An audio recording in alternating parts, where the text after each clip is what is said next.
नमस्कार मैत्रिणींनो, मी सरला. मी तुमचं माझ्या चॅनलमध्ये खूप खूप स्वागत करते. तर आज आपण कांदा भजी बघणार आहोत. याला खेकडा भजी म्हणतात, पण इतके कुरकुरीत मस्त आणि चविष्ट पाणी न घालता आपण हे कांदा भजी कसे करणार आहोत ते व्हिडिओमध्ये पूर्ण बघा व्हिडिओ. तर त्यासाठी मी घेतलेली आहे कोथिंबीरीच्या काड्या, लसण, मिरच्या घेतल्या 4-5, जिरं घेतलेलं आहे. आपल्याला याची चटणी वाटून घ्यायची आहे. कोणी कोणी हिरव्या मिरच्या न घालता नुसतं लाल मिरची पावडरही टाकतं, पण ही चटणीना एक वेगळीच चव येते. तर मी मोठ्या मोठ्या साईजचे 8 कांदे कट करून घेतलेले आहे. आपल्या याच्यानुसार आपण कांदे घ्यायचे आहे, कितपत लागते, आपल्या घरात किती भजे लागते. आपल्याला कांदे कापल्यानंतर असे चांगले मोकळे करून घ्यायचे. एक एक पाकळी अशी मोकळी मोकळी करून घ्यायची आहे कांद्याची. आणि आता मीठ टाकायचं आहे. मीठ टाकल्यानंतर याला थोडंफार पाणी सुटतं. मीठ टाकल्यावर थोडं मिक्स करायचं आणि ही चटणी आपण वाटून घेतलेली आहे. ती चटणी आणि मीठ याला चांगलं एकजीव करून घ्यायचं. कांद्याला, प्रत्येक कांद्याला लागलं पाहिजे नाही असं एकजीव करायचं. यामुळं काय होतं की आपल्याला पाणी टाकायची गरज भासत नाही पीठ टाकल्यानंतर कणिक मळायला, भजेचं पीठ तयार करायला. तर अशा पद्धतीने मी याला चांगलं मळून घेतलं. आता याच्यात आपण थोडेफार पावडर फॉर्मचे मसाले टाकू. हळद टाकलेली आहे 1 चमचा.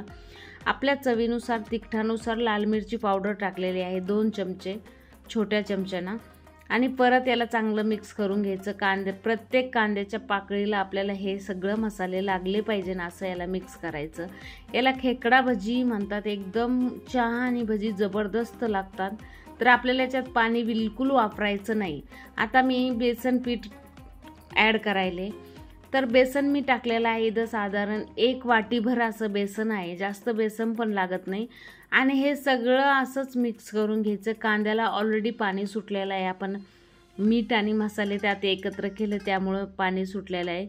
याच्यात बिलकुल पाणी मिक्स न करता आपल्याला भजे काढायची आहे, कांदा भजी.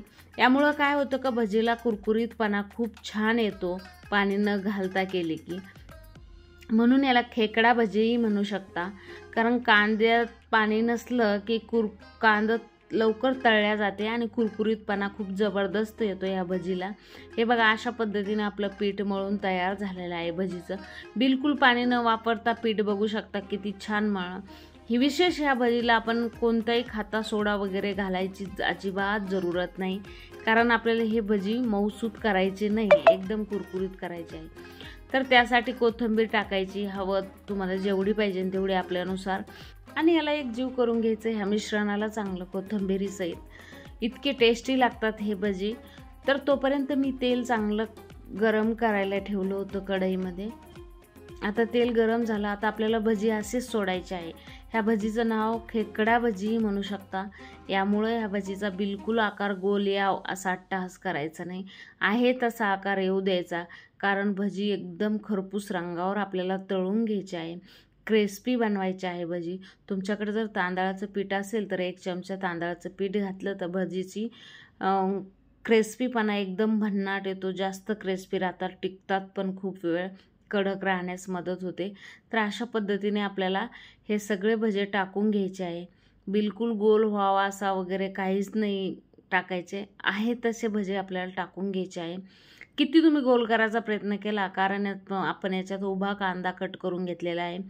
कांदा भजीला उभाच कांदा कट करून घ्यायचा आहे. त्यामुळं काय होतं, कांदा चांगला परतल्या जातो खरपूस रंगावर. त्यामुळं अशीच भजी करायची.